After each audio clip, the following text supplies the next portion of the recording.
Hey guys, welcome to the Wild Bit Show. I'm Meghna, And I'm Upamanyu. and we have got a great show planned for you. And obviously, we're going to be talking about our headline topic, which is Toothless Jaws, the future. Ocean acidification could erode predators' vital weapon, a study finds.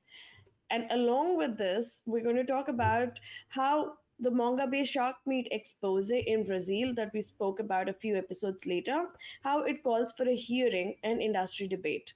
And what else do we have on the roster, Oops? Yeah, we also have how deforestation has been directly affecting or directly killing people, and this has been going on for the past 20 years almost. This was very surprising for me, so we'll get into that and we'll talk about that. There is also this huge ghost net that has been found offshore of Mexico. We'll talk about that. What are ghost nets and why it's such a big problem? We'll talk about those things. There are also a few other topics here and there as well, which we will sort of cover if we have the time. But yeah, those are the main topics for this week's show. Okay.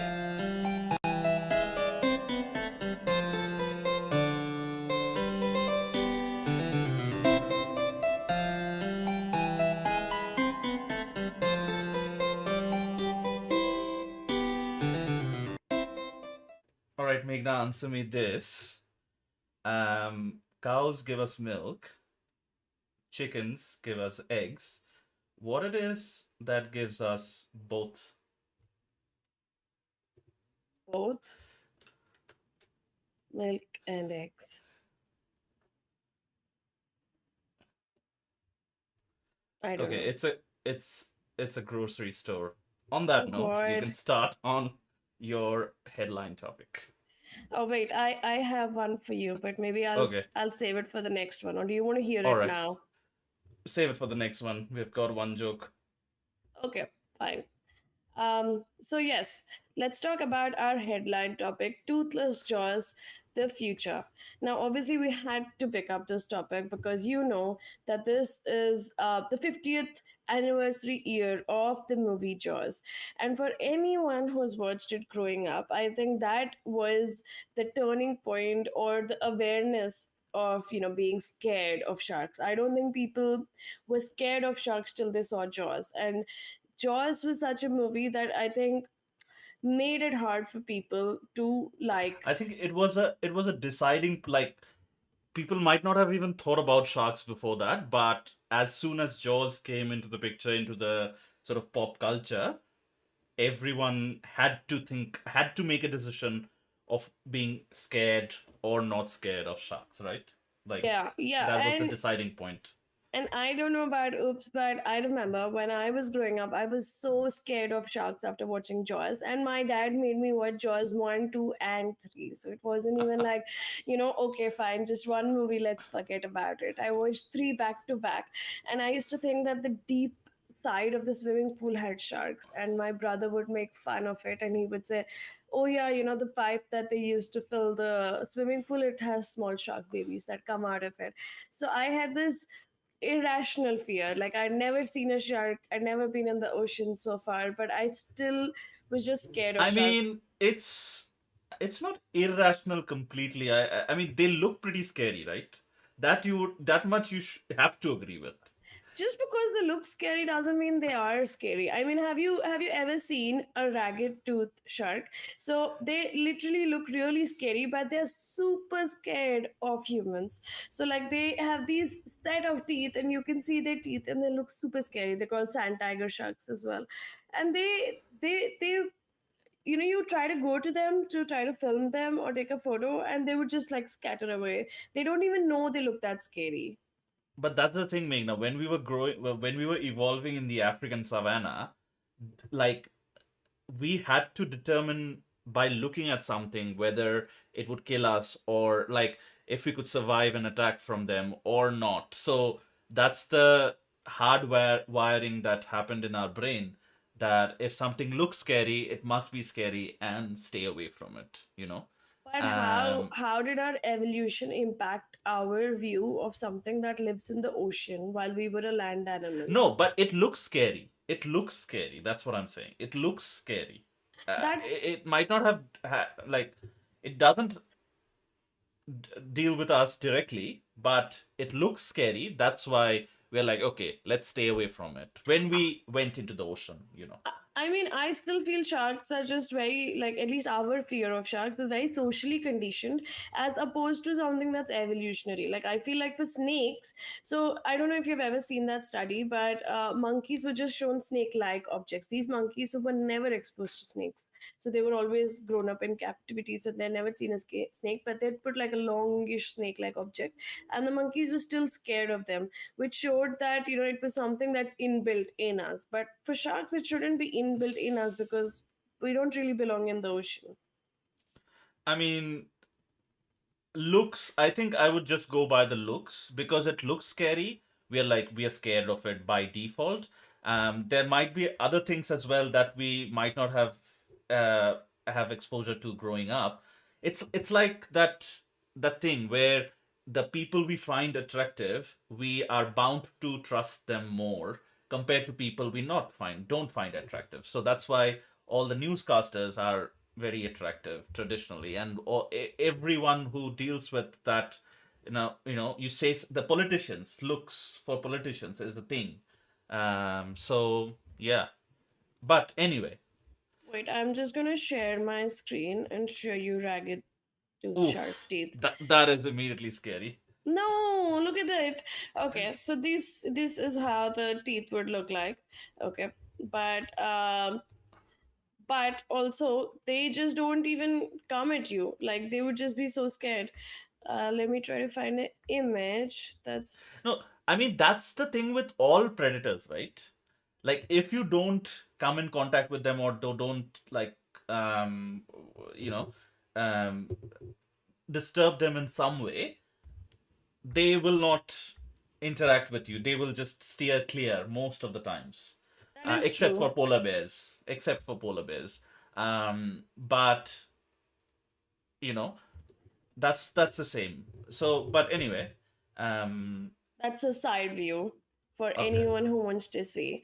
So they also have these teeth that. So if you did not know, sharks are amazing. That what they do is that their teeth roll off and they fall, and the new teeth come in their place.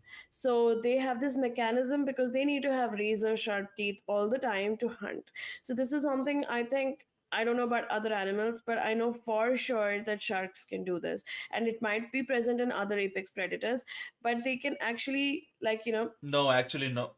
Like, cat family, no, because you might have heard where, tiger or lion who loses its teeth, not lions, but tigers who loses its teeth, then there's a chance they will become like man eaters because humans are easier prey to catch, and they couldn't catch, like, uh, eat their own prey, etc. Um, yeah, but sharks can do that. Sharks, I think they have like three rows of teeth, and then one comes forward, the last one starts growing, and so on and so forth. Yeah. yes, which is amazing. So once in South Africa when we were diving, um, they told us that it is a marine protected area, and the only thing we could pick up from there were shark teeth, and we used to come across these sand tiger sharks. And so we would, when we would be swimming along, we would always see our guides like looking through the sand, like sifting through the sand, because they would Mm. keep looking for the teeth so they could like make necklaces and sell them. And so one time we did that as well, and there was a freshly fallen tooth like right on Oh. the surface, so I picked it up. So I have like a necklace made of that shark tooth, and it's like a prized possession for me. But imagine, I mean, like, you can pick up shark teeth. That's because like they've discarded them, and we've Mm. seen the freshly discarded shark teeth. So that was amazing. But obviously, talking about jaws, let's go back to our topic and talk about why we are saying that they might be toothless in the future.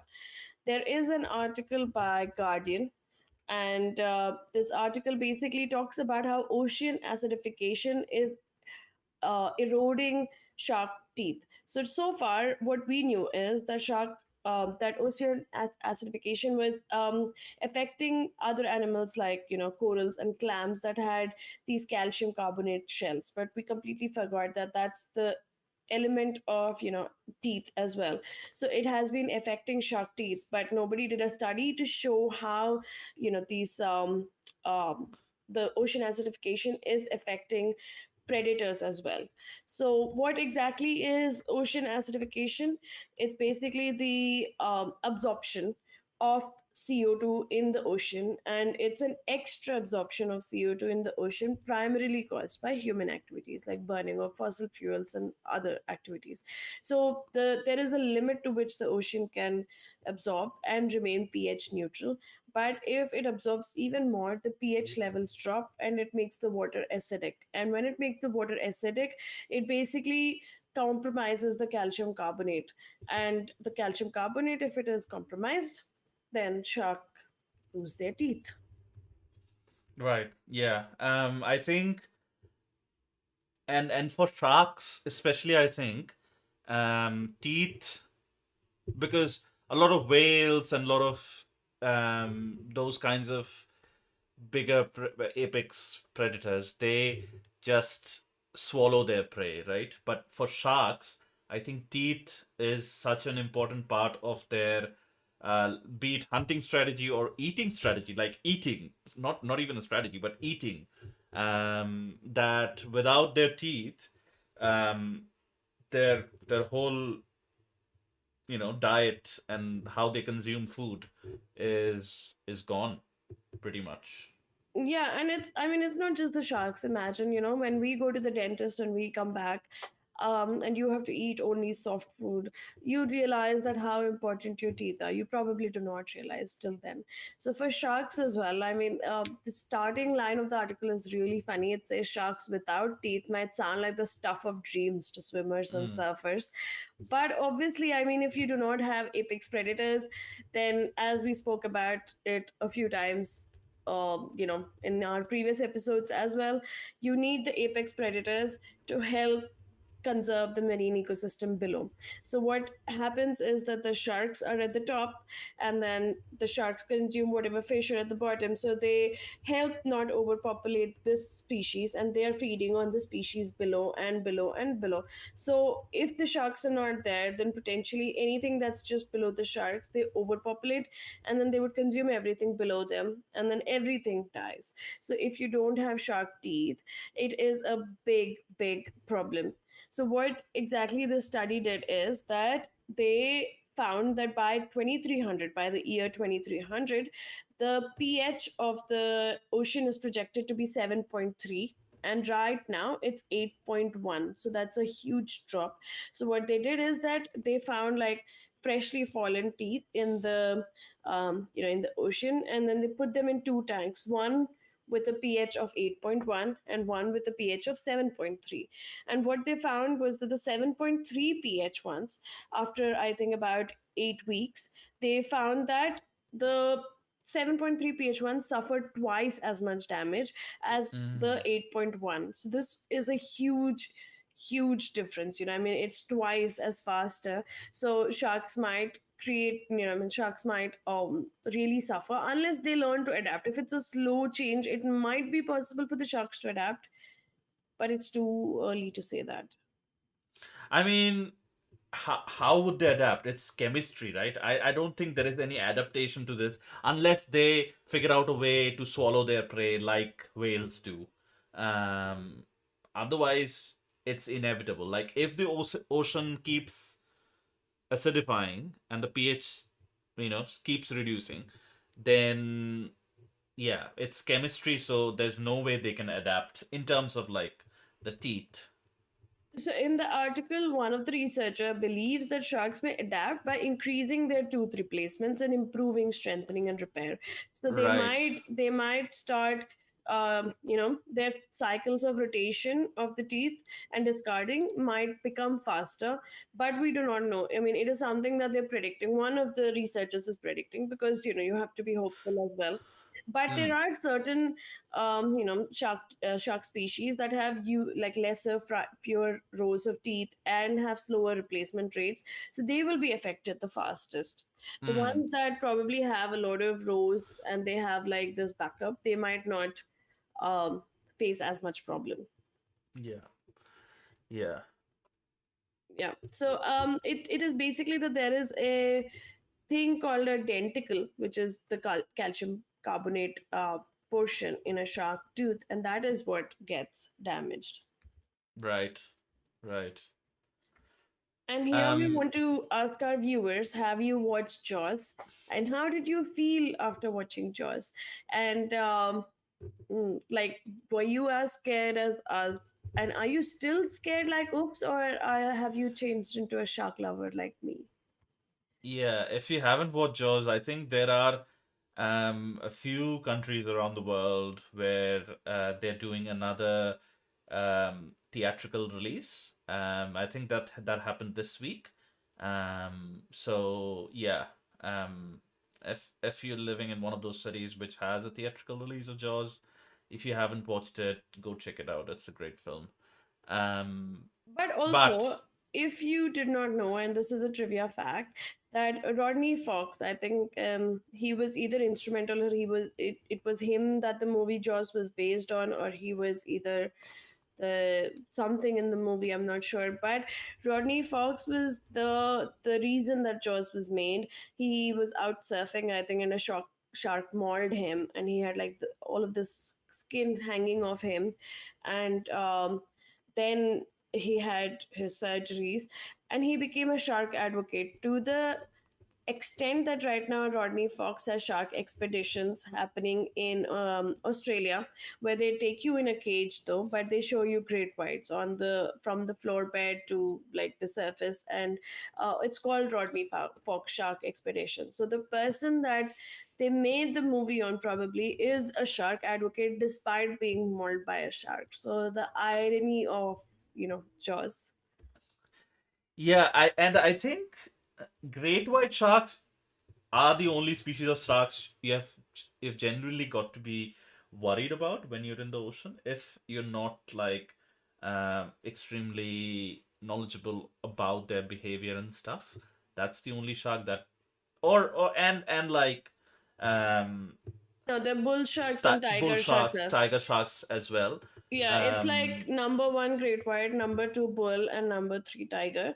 But yeah, basically, they just say like it's just like dogs. You know how you say like certain dogs, like a pit bull, or certain dogs, like even sometimes German shepherds. You cannot predict their behavior because they have this hunting instinct in them. So it's the same with the ocean. They say that you cannot predict the behavior, but a lot of times, when you go see at least great white sharks in cages, they chum the waters. And what chumming means is that they pound tuna and then they throw that tuna all across the ocean. So, because the sharks can smell like fresh food around, so they're a little agitated and they're aggravated, and that is what causes the sharks to come close to the cages.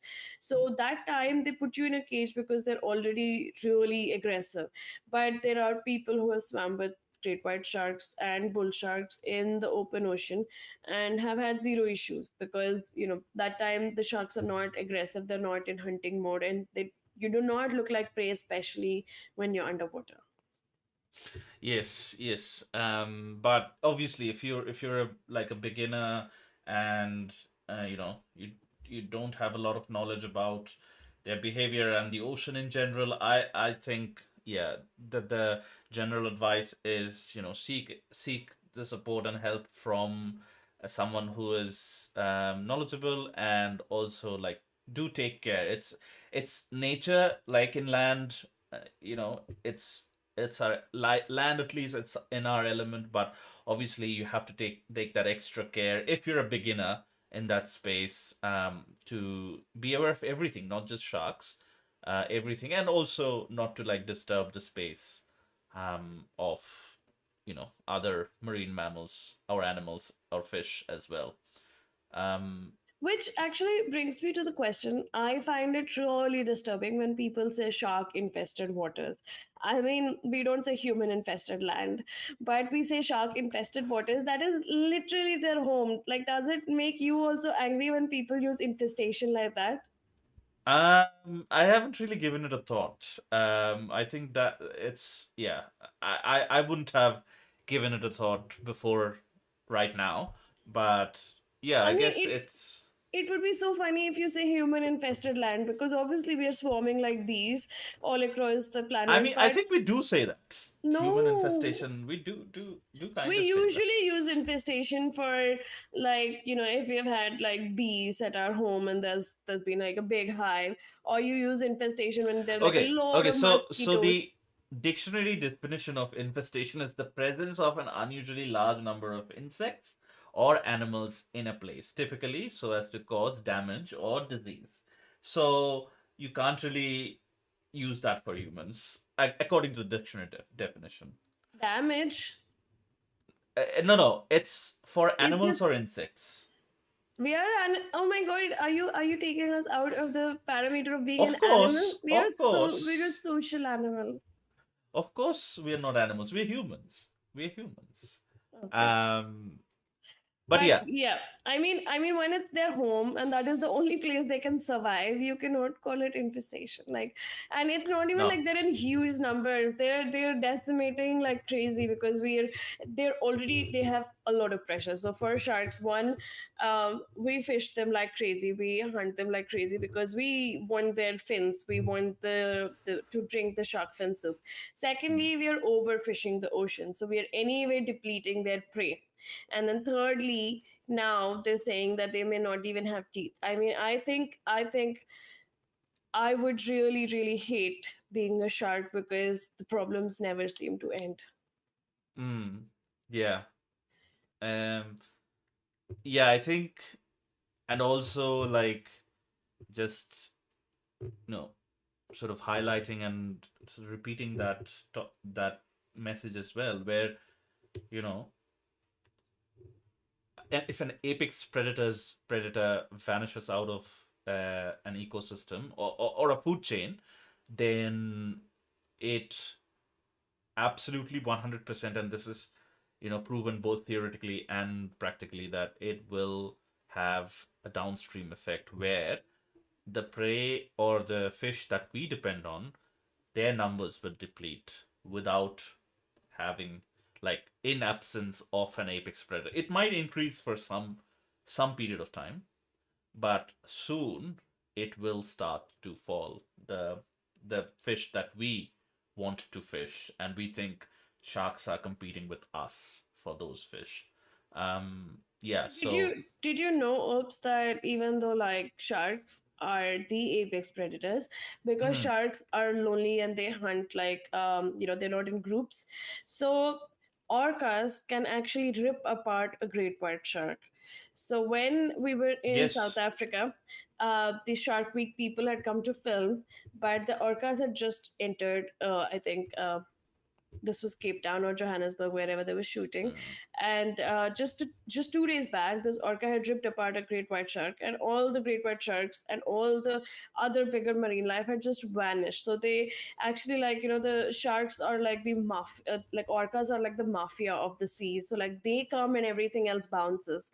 So it's like that. And I mean, even though sharks are up there, when it comes against a pack of orcas, they are just as helpless as any other animal. See, any animal that is organized and lives in a group will be stronger than a lone animal, like solitary animal. So there is a group of orcas, there's a pod of orcas that have successfully hunt that successfully hunt blue whales, the largest animal to ever live on planet Earth. So I couldn't even have imagined if I didn't see it happening.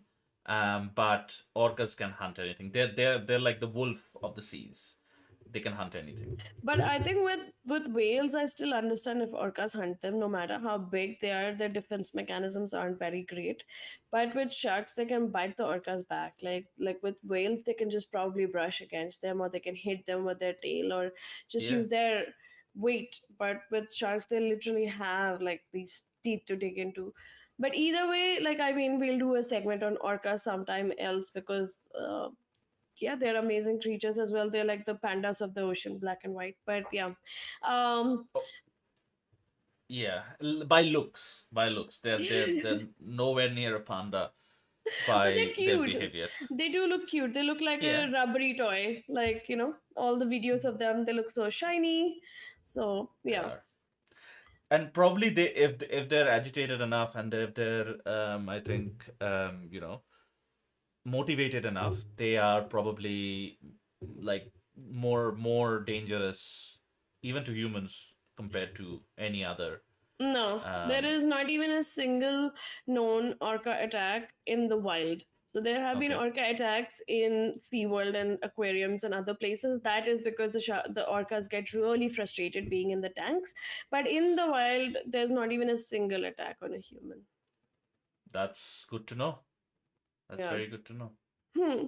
Yeah, so then um you can go for like an orca swimming tour now. Oops. You don't have to be so scared of oh, no, no, orcas. orcas, no, no, I am not scared of orcas. I'm only scared of sharks. I think it comes down to how they look and how my brain perceives it. A combination of pop culture and maybe some bit of primal programming as well. um So, yeah, so it's only sharks. I'm going to tell you guys a story. Like, so me and Oops, we had gone to Tonga to swim with the whales. And this one day, they had mantas come as well. So they said, okay, like get off here and see the mantas and swim with the mantas. So it was amazing. And then they again, I think, made a call for dolphins, but it turned out to be a shark. So till that time, Oops was really excited that, oh, yes, dolphins, dolphins, let's get into the water. And the moment he heard, no, it might be a shark, he was just like, no, no, no, no, I'm not going into the water. Yeah, no, Yeah. no, that's something that I am trying to work on it. Like, if there's a great white, or if there's a bull shark, or if there is a tiger shark or something, I definitely would, still be very scared. But I don't need to be scared of like reef sharks or anything like that. So yeah, working on that. True. I think this is a good time for me to segue to the Yeah. topic that's already linked to this topic. So for people who remember, a few weeks back, our headline topic was that Brazil is giving shark meat to its preschoolers and its hospitals and other places.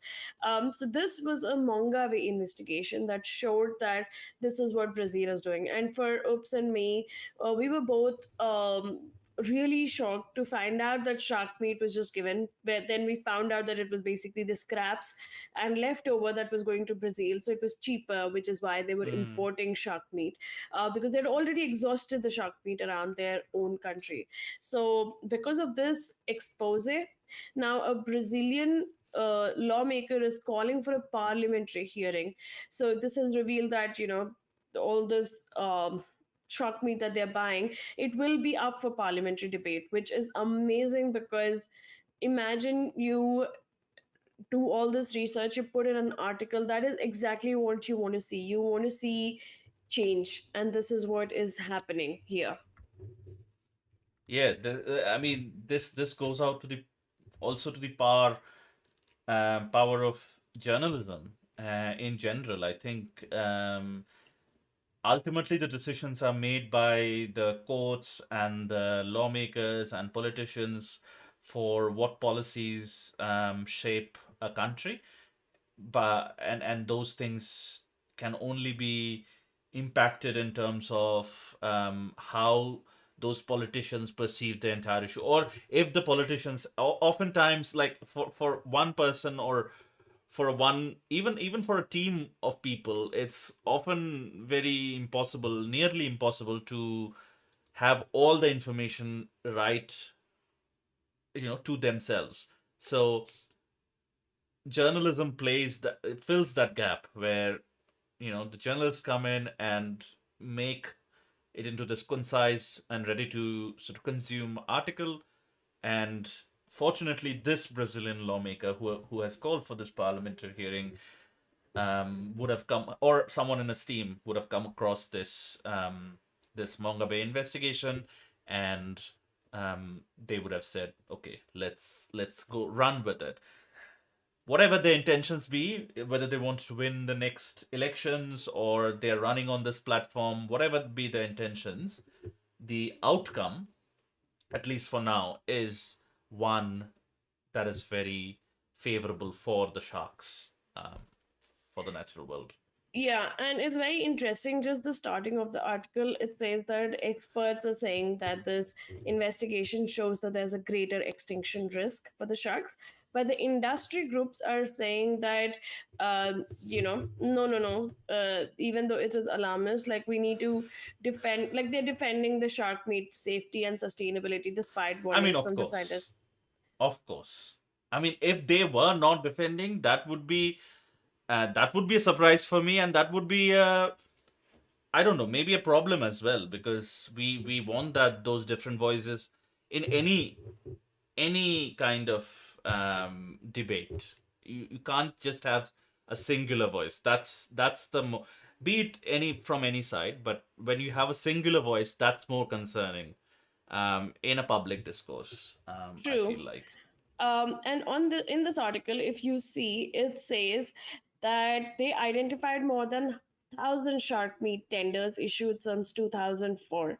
1,000. So that is like 2,000 different fishermen, or to however they were tendering to like to different industries. But 1,000 shark meat tenders within 20 years across 10 Brazilian states.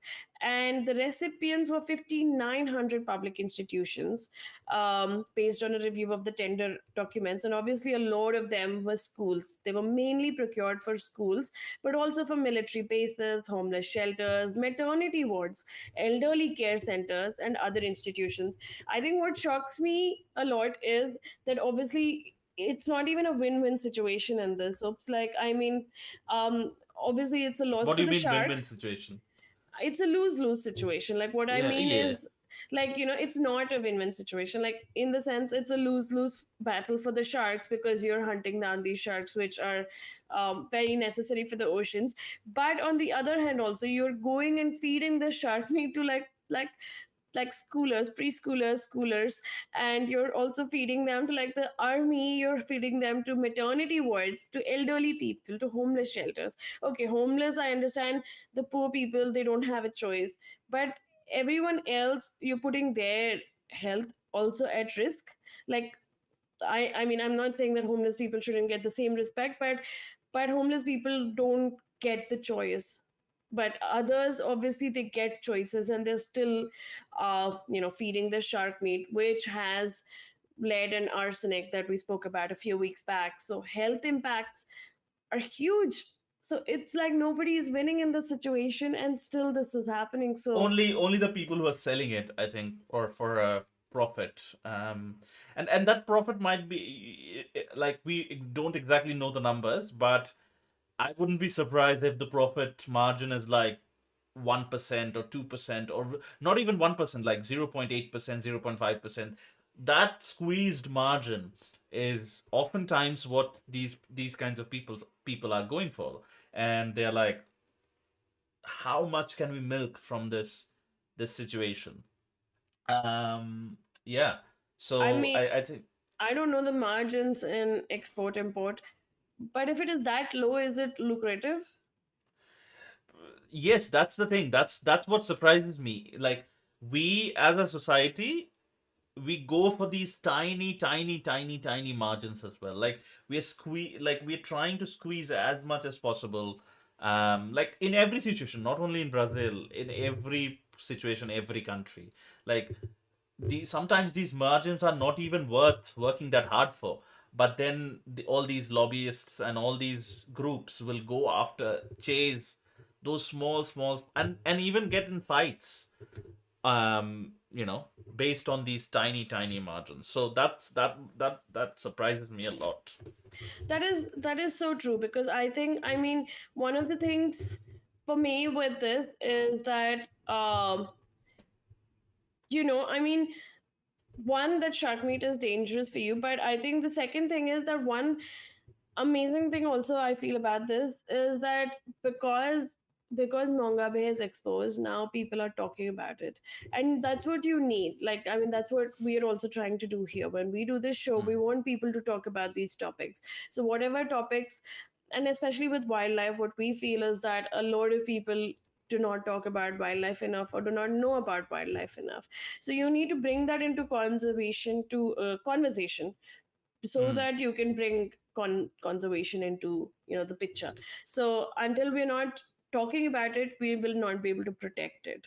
And mm. this is what Mongabay has done with this. So go Mongabay, like, do more of these exposes so that there is more talk and there is more change. Yes, I think um, the environmental journalism and reporting on these kinds of things is slowly becoming more and more important because um, the, this is only going to keep increasing these kinds of exploitation, and especially with the current scene of the global political dialogue as well. Different countries are focusing on these kinds of things, and sort of bringing back those often archaic ideas of exploiting the nature. I thought we moved on from that, but a lot of countries are bringing back those ideas, and sort of any and most countries in the world, I think, um, prioritizing um, everything that we do over nature. I mean, some things like we of course have to prioritize ourselves, but not at the cost of everything that you know we take from nature, right? Yeah, that is true. And I mean, in this article it says that the trade in shark meat as opposed to shark fins is generally murky, with scientists only Mm, just beginning to delve into it. So in the wake of the investigation, conservationists and researchers told Mongabay they either hadn't been aware of the extinct of Brazil shark meat procurements or didn't know they existed at all.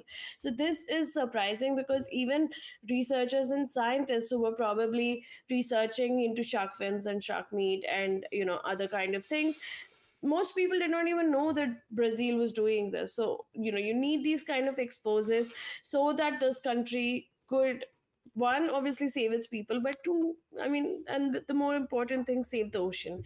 But as it comes to humans, I mean, you need to give the human angle to humans to want to save them. mm, and I think, as you said, like good journalism by Mongabay, um, uh, and also like very commendable actions by the lawmakers there as well, whoever called for this parliamentary hearing. Um, you know, they they they want to make this an issue and a talking point in their democracy. So yeah, I think it's very important that these kinds of journalism keep happening, and the government or anyone, they don't try to stifle this sort of a voice, because obviously that in stifling these voices a lot of people might benefit from it, but we have to, that's why press, the independence of press and the freedom of press is so much important, um, Yeah, and I for think, these kinds of I reasons. mean, with journalism and such kind of exposes, it's really difficult. So I know, Mm, I was talking to this shark researcher mm, um, in India who had gone, and basically there's this. I think there's a lot of illegal shark fishing as well, but there's some legal shark fishing in Andamans where people go into the deep sea and then they bring back these shark. So mm, what she was saying was that she had it took her a lot of time to earn the trust that she's not going to expose them. So like Mm, for the little photos that she was allowed to take, it was like under complete supervision. She had to be completely like, they had to completely trust her. So it is mm, really hard to get into like the tiger's den and mm. do these kind of exposes, to actually go into these kind of areas, be able to take data, shoot photos, get these tender documents. I mean, it must have been such a big deal to do this, and it must have taken a long time to be able to come up with such an expose. Mm, and we have all seen, I hope, documentaries like The Cove, or more recently, although it was a little sensationalist, Seaspiracy, um, and such things. So yeah, I think journalism has that power, and we must. If we see in our lifetime, wherever, you know, any of the viewers or listeners are joining from, if you see that question brought into the public discourse about, you know, somehow curbing the extent of journalism or curbing the freedom of press, make it one of your issues as well, where, you just don't let anyone do that, because look at this. These are the kinds of outcomes that good journalism has. Um, you know, turning a lose-lose situation, as Meghna was saying, into a win-win for everyone. Yep. And I think, I mean, I'm hoping that whatever happens in the parliament, it happens in the favor of the sharks and the people. So Mm, here's to hoping, and let's hope that the next update that we give you is something positive, where Brazil has actually taken an action against procuring shark meat, especially by importing it. I mean, imagine that you're importing like tons and tons of shark meat to feed your people. There must be so much local food available, but you're mm. importing shark meat like crazy to feed the people. So I'm hoping, here's hoping that things are better in the future. That is that is something definitely to hope for. Cool. Should we move on to the next one then, Meghna?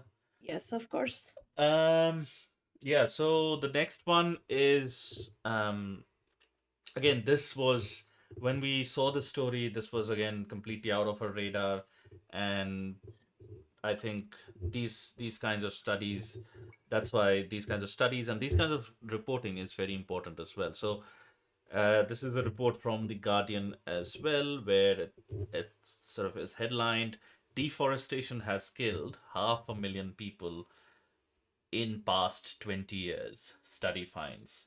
So it goes on to say, a new study reveals deforestation has caused over 500,000 heat-related deaths, which is kind of makes sense, in the tropics over the past 2 decades. Published in Nature Climate Change, researchers have found localized warming from land clearance, reducing shade and rainfall, while increasing fire risk, is responsible for 28,330 annual fatalities. The localized warmings, adding up to degrees 3 degrees centigrade for 2.6 million people, contributes over a third of regional warming in areas like Amazon, Congo, and Southeast Asia, beyond broader global climate change effects. So I think this is the point we were so surprised about, was that, the effects of climate change, we all understand this, but when we think about climate change, we think about it, something a little bit detached, where it's like, oh, the climate change is going to affect the natural world first, and then that is going to come back and bite at us, but it's going to first affect the natural world, and then it is going to come to us. We kind of frame it like that in our heads, but this goes on to show, and that's why it was so surprising that it hasn't been a very frontline discussion. Th- this, that's why I was very surprised by it, because this is a big number, and even though it is over a 20-year period, but still, half a million people in the in that 28 period is a big number, and I'm not sure why more governments and more um, politicians are not talking about this. I Um, mean, it's also surprising for me. It talks about how Congo is one of the countries it's affecting. And if you remember, and if our viewers mm, remember, we literally spoke about how Congo wants to clear a huge area. And it's, I think it wants to do the oil mining in this area, yes. and it wants to give that up. So I mean, it's already facing this trouble, okay? And Mm, instead of the conservation approach that they were initially taking, the Kinshasa corridor and other national parks that it has, instead of protecting that, now they're doing, and that is what is happening even in Amazon. I think a lot of mm. a lot of countries now I are mean, Amazon going. is like in a constant threat. Like, it's because it's so huge. We kind of don't understand its scale, so we are like, oh, we'll take some more. We'll take some more. We'll take some more. Um, Oh yeah, this reminds me of this one incident. So we went to this place in Indonesia called the Pink Beach. So what mm, happens is that there are corals that were pink and they got crushed, okay, and then they wash up on the beach, and the mm, sand gets this pinkish hue because of the little coral particles that wash up on this beach. Now what has happened is when tourists come, obviously the guides tell them, please don't touch the sand, please don't take the sand with you. I mean, touch the sand not. You walk on the beach, but they tell you don't take the sand with you. But everyone, like, takes a little bit of the sand because it's pink and you don't see it anywhere. So what has happened is everybody in their head thinks that, oh, it's just a little bit of sand, you know mm. what harm can it cause? But then when everyone starts taking that sand, now that beach doesn't look as pink. That's because everyone's taken it. And this is what is happening. Like, everyone feels like, oh, it's just these two three trees that are being cut, or just this one corridor, or just this one highway. But before you know it, the forest is gone. Yes, I think everyone like that unfortunately, like that's how we behave. There was, as Meghna was saying, there is a similar story of like a king who asked, everyone to fill this huge tumbler with milk, and overnight, and everyone wakes up to find that it's the complete tumbler is filled with water, because everyone thought someone else would put in the milk. So yeah, I think, and concrete is one of those things that, oh my god, like that's why we call it like a concrete infested, you know jungle, to like for termed that for um urban spaces.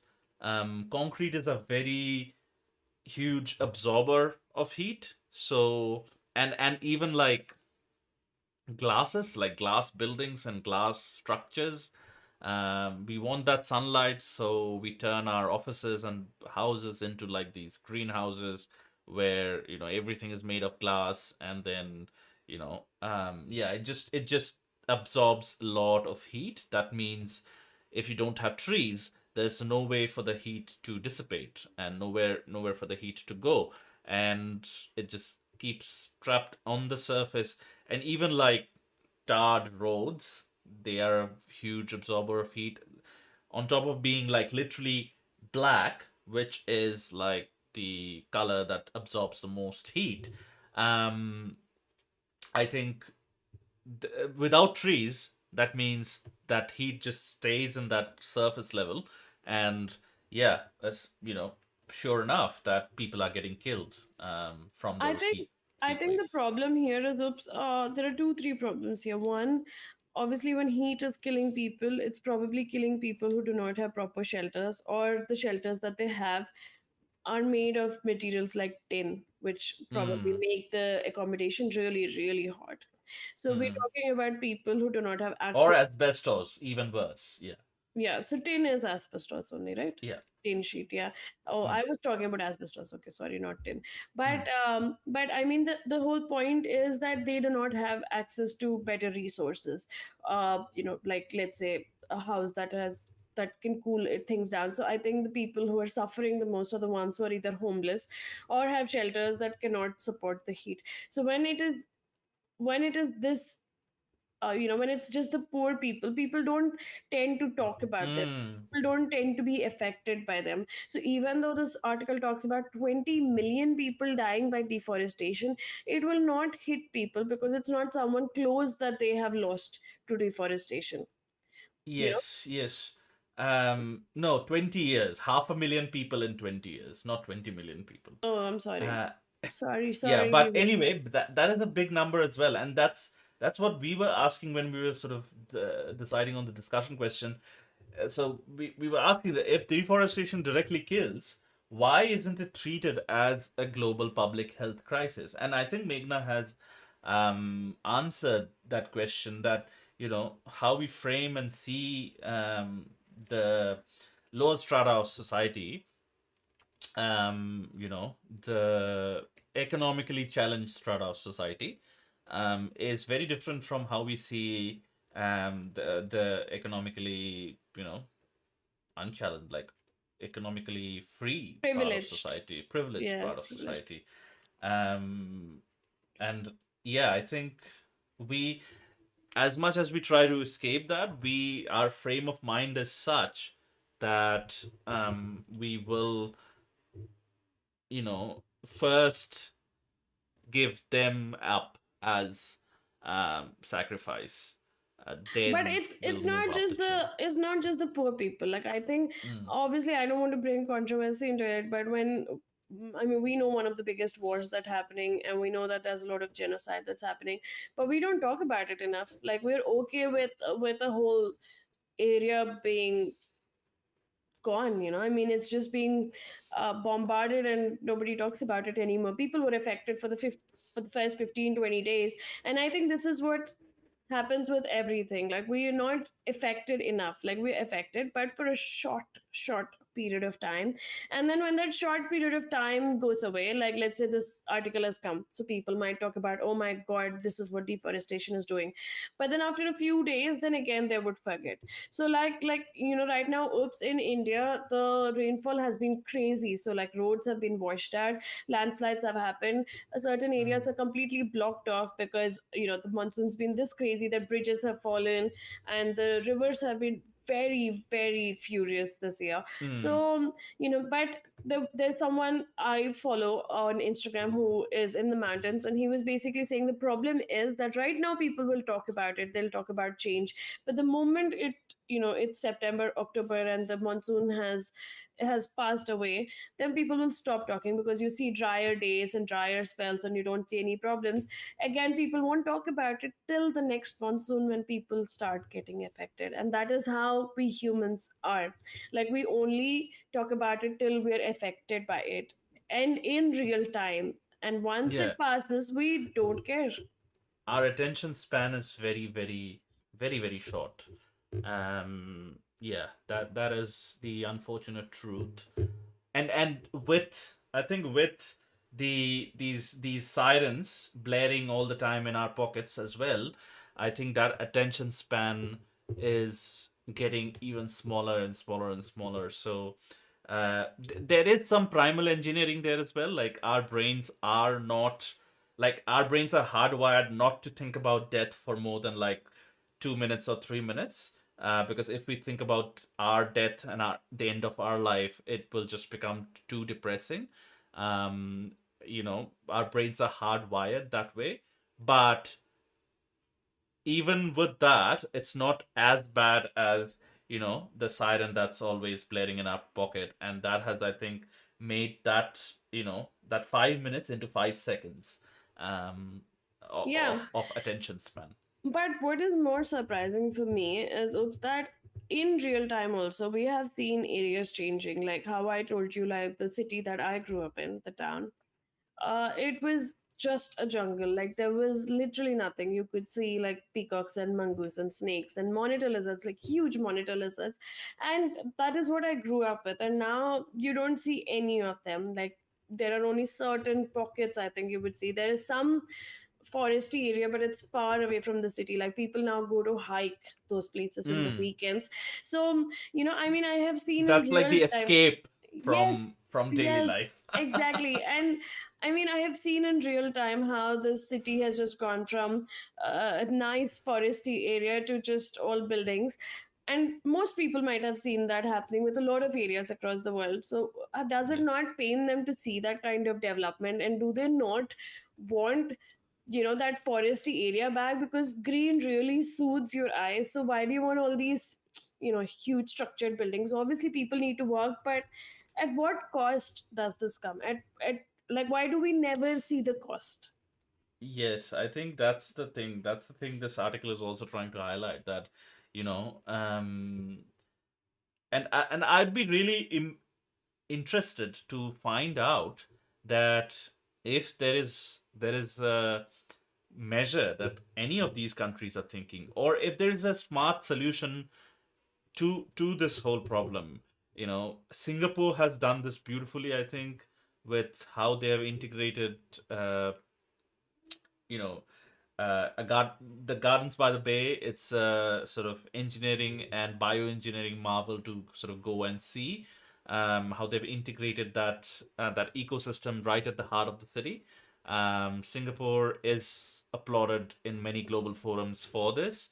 Not only Gardens by the Bay, but how they have brought back a lot of greenery back into their urban spaces.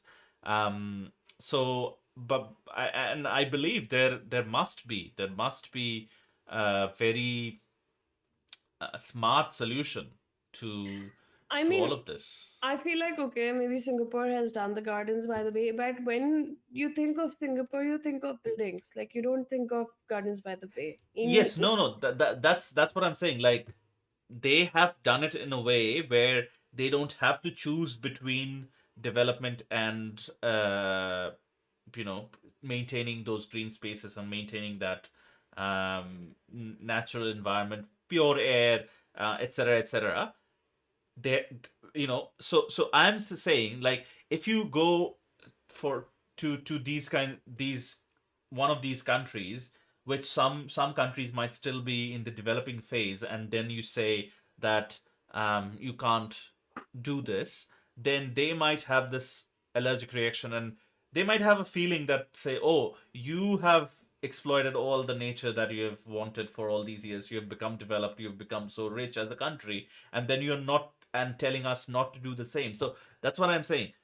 These governments might not agree to the entire thing, so that I believe there might be a very true and very smart solution to this, where that country doesn't have to choose between development and maintaining these green spaces. I um think, this reminds me of this one incident. A friend of ours, I think, either posted on Facebook or somewhere once, and they said, "Oh my God, why can't there just be an AC outside, like air conditioning outside? Why do we have to suffer in the heat outside?" So, this another person wrote below that, "Yeah, yes, that's what you call trees." And that person was like, oh yeah, oh my God, I didn't even think of it. Like, I mean, if you had a lot of trees, and anybody who's experienced this, when it's really hot outside, if you stand under the shade where there's like a bunch of trees, you automatically feel the difference. It's almost like 4 to 5 degrees cooler. mm, So it's like the natural air conditioning that you have, but we just don't care about the natural air conditioning. Forget about like not caring about the trees. We don't care about the humans, because 500,000 humans have died, but we still do not care. And this is yes. only in a few areas. I mean, this Guardian article is not even covering the other countries. Like, I think in countries like India, I'm sure the heat kills a lot of people as well, but it's not covering other countries. So if we take it as a global scale, the 500,000 people number would be different in the 20 years as opposed to what it's showing just in these areas. Yes, but and I think it's very important to recognize that this study has recognized these 500,000 people being directly killed by as a result of these these actions, like heat waves and so on and so forth. So I think it's it's time that I really hope that someone picks this up and finds a very smart solution, where there are some trees we know of, that provide extra shade. Like their shades are especially cooler than compared to other trees. No, but the trees Maybe need to be indigenous as well, right? Oops, because you need to look at which forest you're I'm just planting trying to in. say like in urban spaces those trees do not probably need to be indigenous. I'm just trying to say that uh, a developing country like Congo or any country in the Southeast Asia would not be very accepting of the idea that they have to choose development versus But taking care there of the is there natural is world. like there are a few factors as well, right? It's like if you're going to plant a tree for its shade, then you need to also see the amount of water it needs. Now, local plants are adapted to the water cycle. So, like how we spoke about it in the last episode, that there are trees in India that just depend on the monsoon. So, That's what even I'm the saying. That's what I'm saying. I'm That's what I'm saying. That you know, I hope someone finds a smart solution for this. I really hope that where it's a no-brainer for all these different countries that are affected in this study, that are found to have been affected by this in this study, and also other spaces, other countries, other cities are able to replicate that as well. Some kind of smart solution see, where it's a win-win.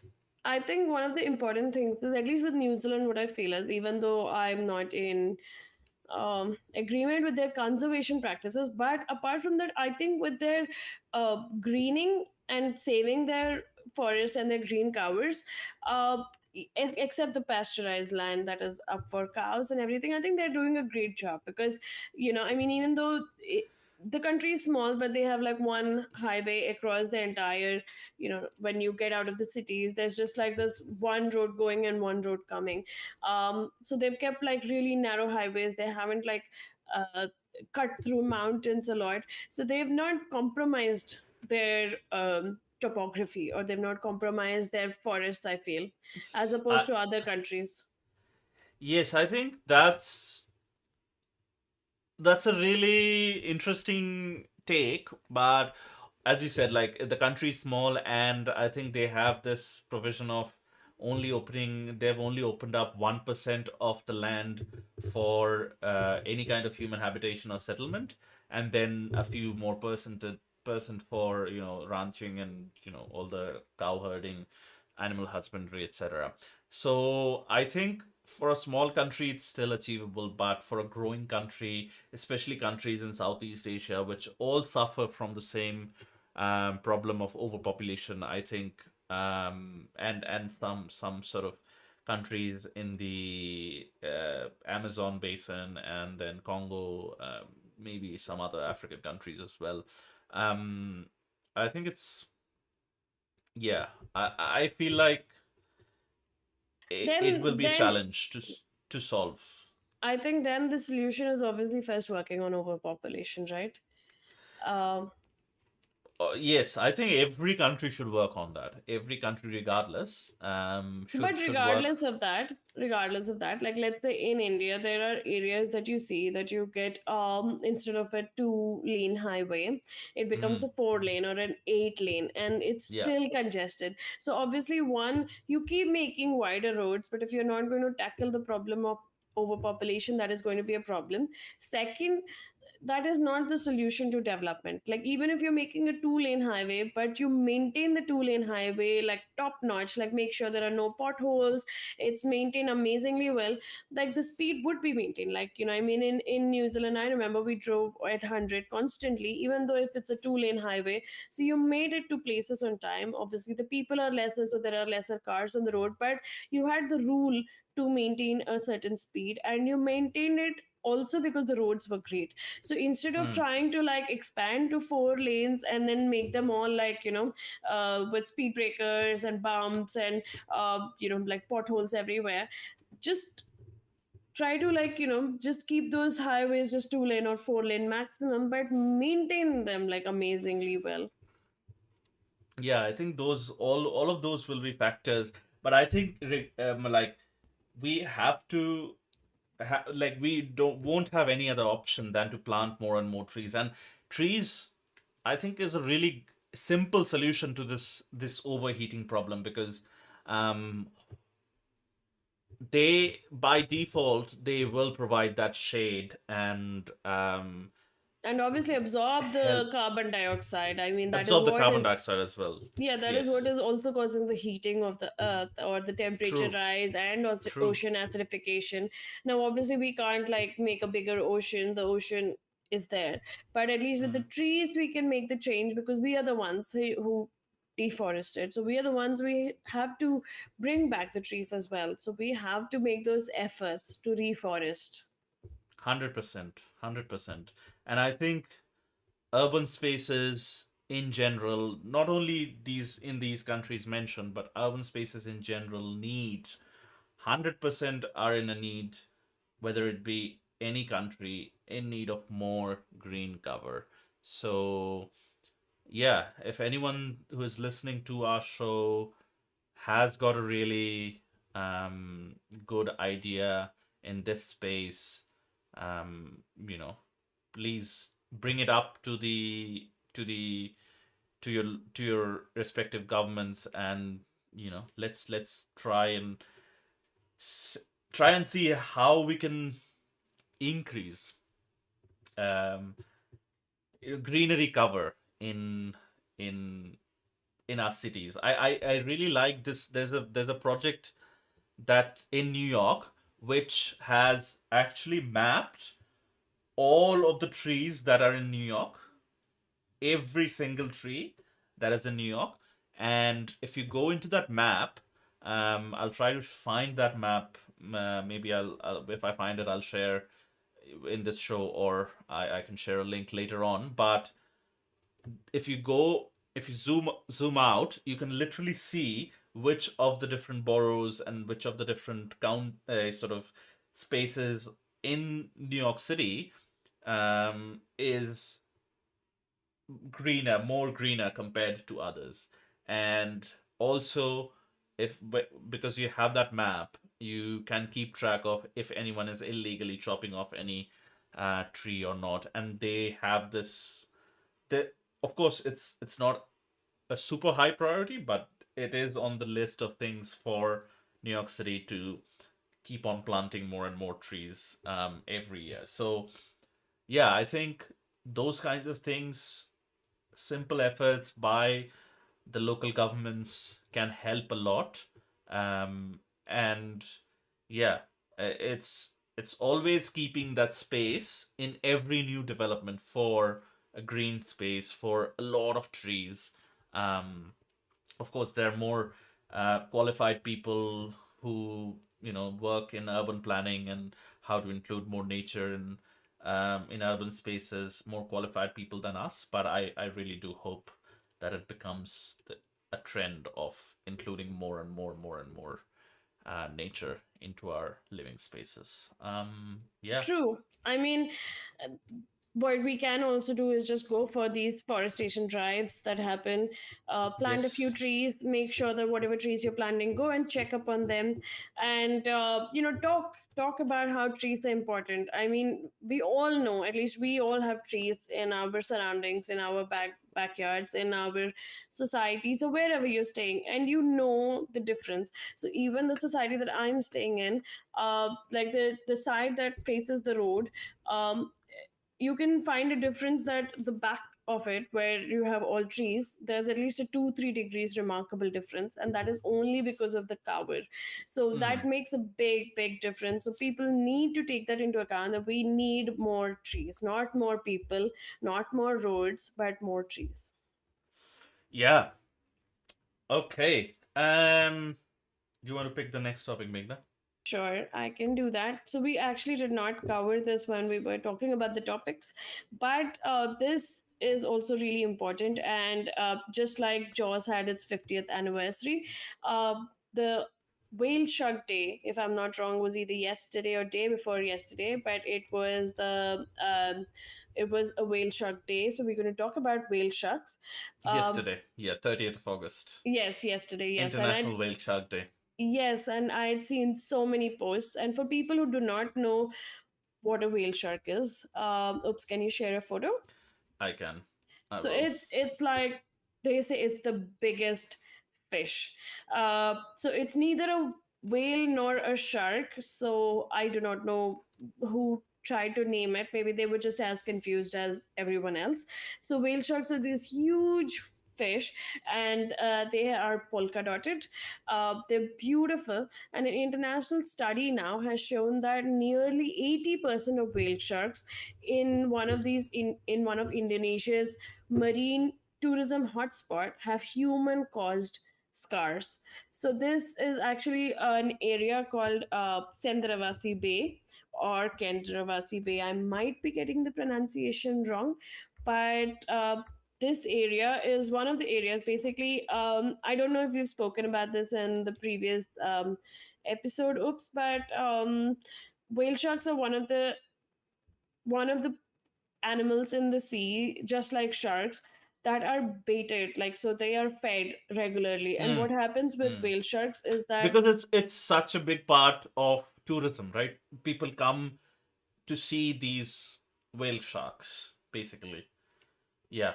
yes, so this is what is happening with whale sharks, is that they are being, used as wait, let me just share this. Oh, you're already sharing it. Okay, thanks. Yeah. Yeah, so with the whale sharks, what happens is that people want to swim with them. Now they are the biggest fish species, so they want to see them. So what these fishermen are doing is that they're feeding them fish. So whale sharks are filter feeders, so they usually feed on plankton and smaller fish. They do not consume anything bigger, just like whales. Do you want to briefly explain what filter feeders are? Oh, yes. So filter feeders are basically animals that do not um, chomp on their meal. They do not eat it. They just filter it. So what they do is, like manta rays and some whales and these whale sharks. If you've ever seen videos of whale sharks, if you can find a video, oops, of just whale sharks gulping, that, Hmm. there are these videos. Have you seen them? Like just at the top of Oh, the. yes, yes, yes. They'll just open their mouths. Yeah, I just want to show a video to the. Yeah, I'll search for one. Yeah, so what happens is that they're almost like they're almost vertical. They're looking up, and they're trying to like filter the water through their gills and through their body, and then they only consume whatever is left, so they just want the tiny fish, and they want the tiny plankton, because that is all that they can actually consume without having to chomp on that. Oh yeah, so this is a great example. So this, I think, in this video, obviously it's going for plankton because you cannot see any of the fish, and it's exceptionally close to the diver. But this is what the whale sharks will do, and this in this video it's still not completely vertical, but in some videos they're completely vertical when they know that, okay, like, I have to concentrate on this species. But it's a beautiful video where you can see how they open and close their mouth to filter feed. So these whale Yeah, and sharks they'll just and the water will just, filter filter out. out of their gills and stuff. You might have seen whales. You might have seen in documentaries whales. That's why they have that huge skin under. They'll just take a big mouthful of water and then close their mouths. The underside of their mouths will just blow up with all that water, and then slowly they have these sifters for teeth. They're like these wiry brushes, Precious, yeah. and um, all the water will get out slowly out of those brushes, and the fish and krill and whatever will stay inside their mouths. So yeah, whale sharks are filter feeders, and you'll see how their bottom jaw is getting inflated with the water, and then the water is escaping from their gills. Because it's a fish, it can escape from their gills, but obviously whales are mammals, so yeah, they don't have gills. But Exactly. anyway. But so what happens with these whale sharks are, just like other fish, what happens is if you feed them, they tend to stay around the area. And whale sharks also are migratory species. So instead of Mm, migrating, they start staying in the area. And what happens is, obviously the tour operators that are dependent on them for their tourism, they make a killer living out of them, because I mean, I mm, wouldn't say killer, but they make a living out of them because mm. people are It's coming to in their swim with them. interest for the whale sharks to be just there, right? Yes, yes, but it's not. Now for the whale sharks, the main problem that is happening here is that they have human scars, and this is mainly caused by, I think, boats, because there are boats that are operating in this area. And what happens is that people do not take into consideration that if the whale sharks are just staying in the area, that you have to be more careful about the speed and about how careful you have to be. And with whale sharks, because they're a huge species, they're so big, they take up to 30 years to become sexually mature. So I mean, imagine that you cannot have a whale shark baby till you're 30. So that's a huge sexually mature age. So populations can only recover slowly from the threats that whale sharks have. So it's even more important to protect them because they have such a slow sexually maturing age. Yeah, I think we mentioned this a couple of episodes ago as well, where we have to make sure that the animals which have a long gestation period or which take a really long time to reach reproductive maturity, we have to take extra care of those animals because or that have less number of offsprings, which whale sharks also do. So yeah, we really have to take care of those animals, extra care of those animals. Yeah. Yep. So it basically talks about how the Do you know how scars. many like offsprings? I don't know what whale shark babies are called, but how many offsprings whale sharks have? I thought, But anyway. I'm not sure. I'm not sure if it. I don't even know. That is a very interesting question. I do not even know if if they lay eggs or if they just have babies, because they're not mammals. Um, okay, it says they're not mammals, but apparently they get pregnant like mammals. They have a big litter. Okay, 300, around about 300 pups. They're called pups. Um, Even yeah, but shark babies are called pups, I think. yeah. So, yeah. Um, cool. Okay. Anyway, But what continue. Sorry. happens with, I think, with what happens with a huge litter always is that, and this is known. Mm, So mm, whenever mm, you have a huge litter, that means mm, that the mums are not around to take care of the babies, and these babies have really low survival skills.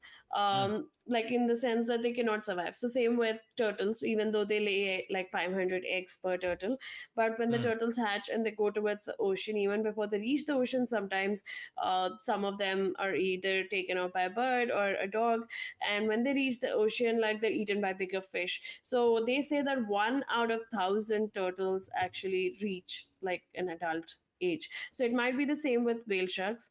And even with humans, like if you see, when like usually humans are one baby, this is because we take care of one baby really well. Or when we see whales like humpback whales and all, they have just one baby and they take care of the baby. Or tigers, even when mm. they have 2 or 3 babies, they take care of the babies for a few years. So those species that actually have the mums taking care of them, those will have like lesser babies. But when you have like 300 babies, it's usually that their survival rate itself is really low, so which is why you have so many babies. Sorry, I'll just interrupt because I was looking this up and found this. So whale sharks are they're called ovoviviparous, Arian. Yeah, yeah, yeah, parius. yeah, yeah. And they do lay eggs, but the young hatch inside the mother's body, and then the babies are born live. So I was confused for a second because if they're fish, why are they giving birth to live young?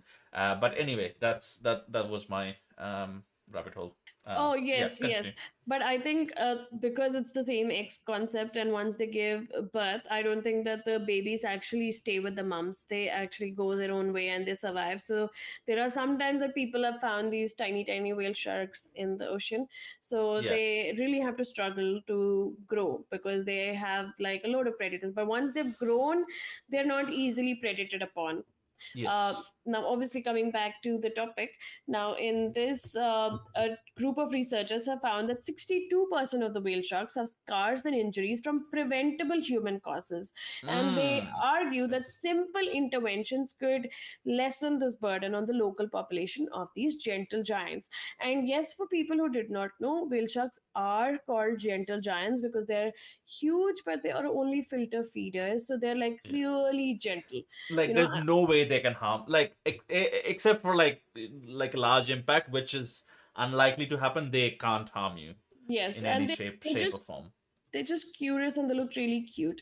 So, what these Mm. researchers found were that these scars and injuries were mainly from anthropogenic causes, obviously our causes. So, one, it was the collision with bagans, which are traditional fishing platforms with the lift nets. Mm. So, these platforms are also places from where I think the fishermen feed them. So, they might be coming really close and they might be colliding with the bagans, or they Mm. might be getting trapped in the lift nets.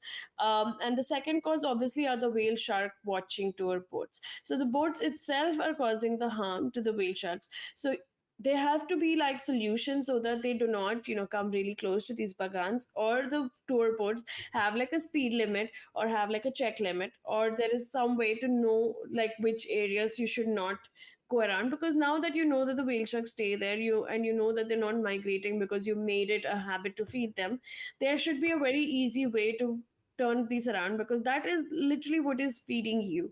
So you have Mm. to save them. Yeah, 100%.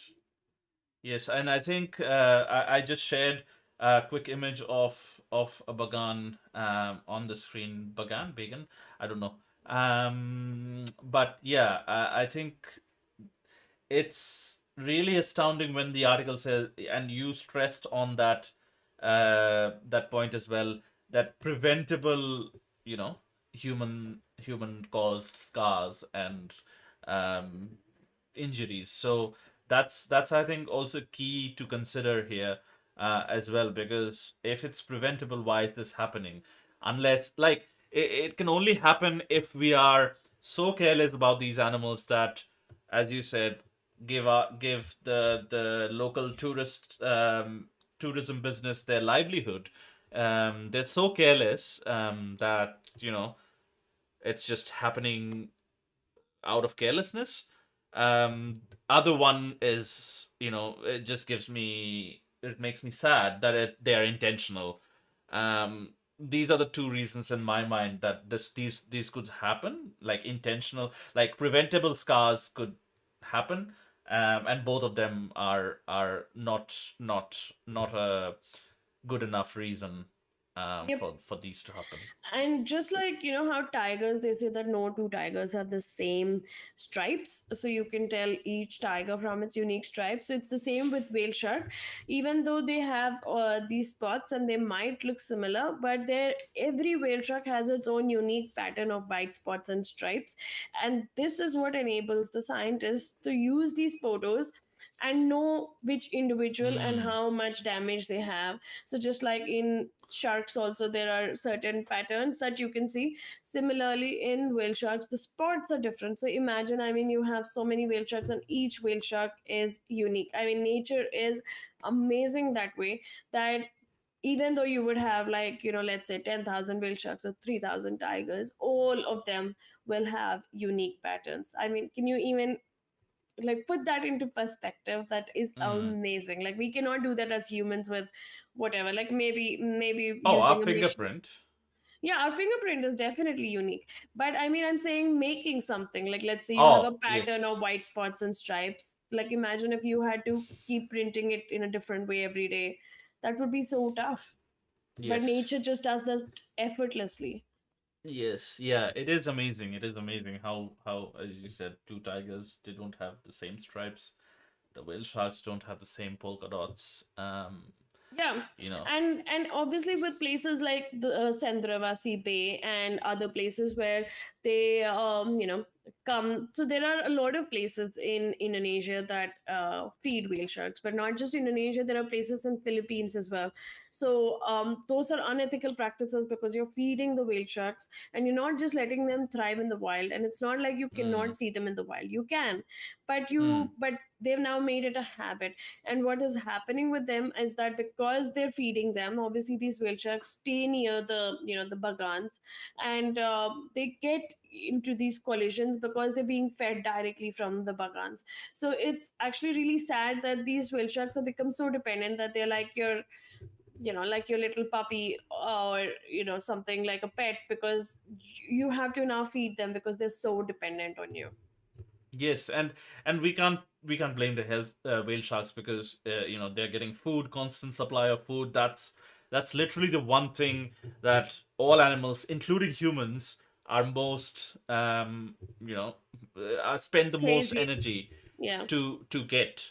And if that's they're just getting it, of course they would want to stay there. But Yeah. we like for us as intelligent species, we have to make that connection that it is really important that these sharks follow their natural instinct and their natural migration patterns and all the things that they have to go through to lead a whale shark life. Yeah. So, they also said that most individuals that were cited were juveniles between 4 and 5 meters long, while 90% were males. So the females are not around there, but the males are around the area.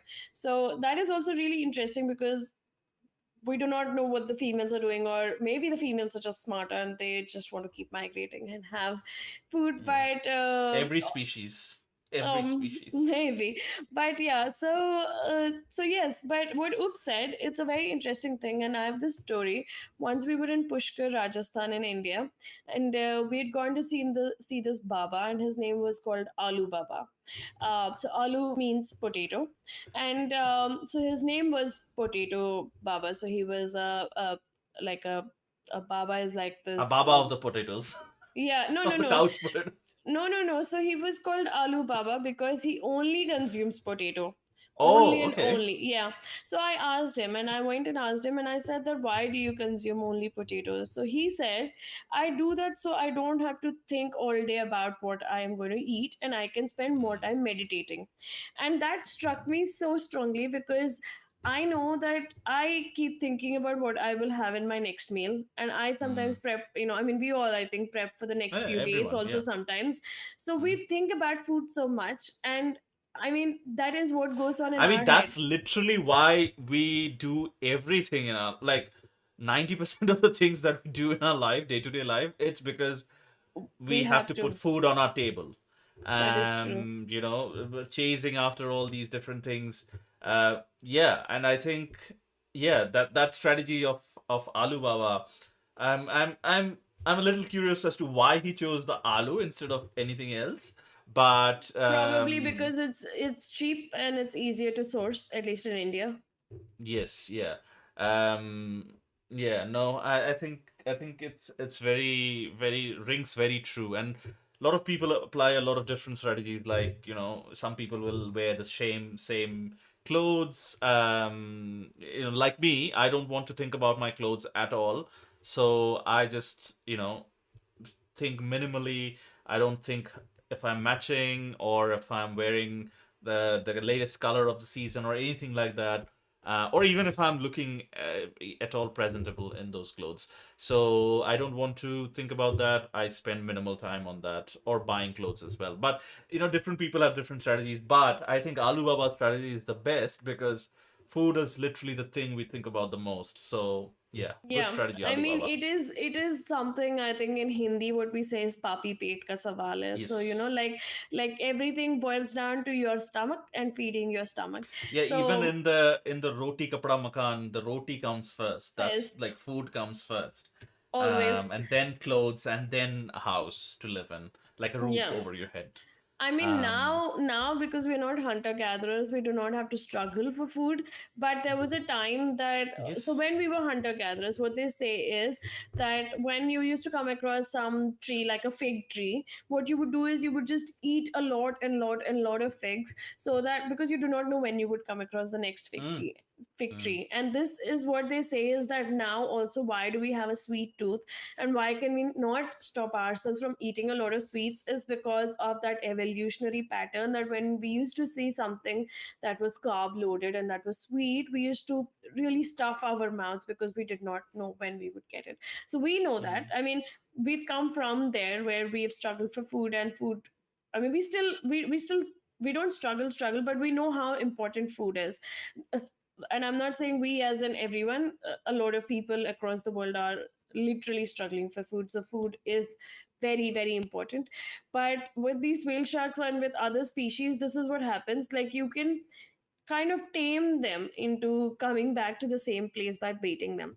Now with sharks, I think it's one thing, sharks keep coming and going. So there are areas where they have noticed that where they feed the sharks actually disappear and they come back. So sharks are not directly impacted by you feeding them, because I think when sharks are fed, they're fed so little that that is not enough to sustain their hunger. mm. So they The keep going bodies and of, yeah. coming back. Yeah. But with whale sharks and even like stingrays and some other fish species, they're so dependent. So right now it talks about the whale sharks, but I'm sure with the whale sharks there would be like hundreds of other fish around them who are Mm, also getting the treats out of, the whale sharks being fed. So this practice is something that we shouldn't make it a habit, because once you make it a habit, then they are dependent on you. And then you'll have to really try hard to wean them off from such a habit. yes, and I think this practice is a really easy one to, if not get completely rid of, but at least to be very smart about it and maybe put some research hours into it as well. What is the best strategy to sort of feed them, but also let them maintain their natural sort of cycles and natural migration patterns and things like that. But it's a really easy change to make. And I think, yeah, it's kind of a no-brainer from where I'm sitting. And I fully understands that there are a lot more factors that will that goes into this making this decision, but it's not a very difficult decision to make, in my view. And oops, I think the article answered my question. So Oh, it did it? says, yeah. It says other fish in the sea where the females and older sexually mature individuals hang out. And they say previous studies from around the world have shown that adult whale sharks, especially females, prefer the deep ocean where they feed on Mm, prey like krill and schooling fish, while the younger males stay closer to the shore in shallow plankton rich waters that help them grow quickly. So that is why the juvenile males are found near the bagans, and makes the complete sense. yeah, and the females are in the deep ocean, so they're not really affected in their migratory patterns. But obviously, if 90% of the males are hanging out there, and once they sexually mature, if they're not going to find the females, then eventually whale shark populations will decline. So Mm, obviously, and then if you are obviously hurt and mm, you wouldn't be able to migrate so much even after maturing, you might want to stay in the same place because you're not in a good shape to actually travel mm. that far and look for food. That is so right. Yes. Yeah, that makes a lot of sense actually. But and I think this needs to be like interrupting, even remember how we when we are in forests, we or in natural spaces, they make sure to tell us, or make sure to inform us that even if two animals are fighting, two tigers are fighting or whatever, we should not intervene, and we should just take nature take its course. I think the same thing applies here as well.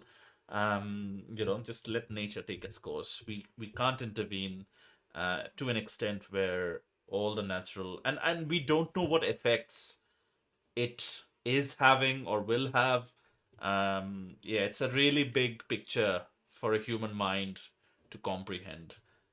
So yeah, yeah. Yes, and if you're planning to swim with a whale shark, please only choose ethical places, because I know I went to Philippines. I really wanted to go, but I did not when I found out that they fed the whale sharks, and they're doing this in Mm, a place called Leti in Bohol, and even Oslo near Cebu. All of these places are illegal. There are a lot of places across the world where you can see them in the wild. So stick to that. And I mean, there's a reason they're called wild. They belong in the wild. They're not mm, supposed to be tame. mm, mm. Yeah. Yeah, that is that is a good Uh, one. yeah, I think we can move on to the next topic. Surprisingly, this episode is very ocean based, but we didn't plan for it, but it just happened No, that way. we absolutely didn't plan for it, but it's a good thing. It's a good thing. We have the Whale Shark Day, and we have the Jaws 50th anniversary, and I think all those things make it for a great ocean episode. So we'll call this an ocean episode, although we didn't plan for it. But anyway, um, off Mexico's coast, divers nab biggest ghost yet. And what do you mean? What do we mean by ghost? So grueling and delicate 3-day operation culminating on August 20th saw a conservation international team successfully remove a massive 90-meter long, nearly 2-ton abandoned fishing net from Mexico's Espiritu Santo Archipelago National Park. Led by dive specialist Edgardo Oca, the mission involved 16 divers from multiple organizations, including Mexican Navy and COBE. I don't know what the full form is. This ghost net had become a deadly trap, heavily weighed down by sand and various marine life like sea stars, which needed careful relocation.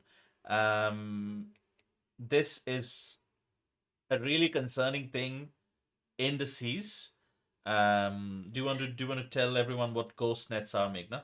Yeah, so there are obviously these nets that you have for trawling, but then sometimes what happens is that these nets get stuck, or these nets, the trawlers, they leave behind the nets, and when these Hmm. nets just stay in the ocean, they're called ghost nets. So these are nets Yeah, and that I are not. think I Yeah. think any problem with a trolling net, they just cut the line and let it fall to the ocean because it's much more cheaper and economically efficient for these trawlers to just leave it and they leave it back.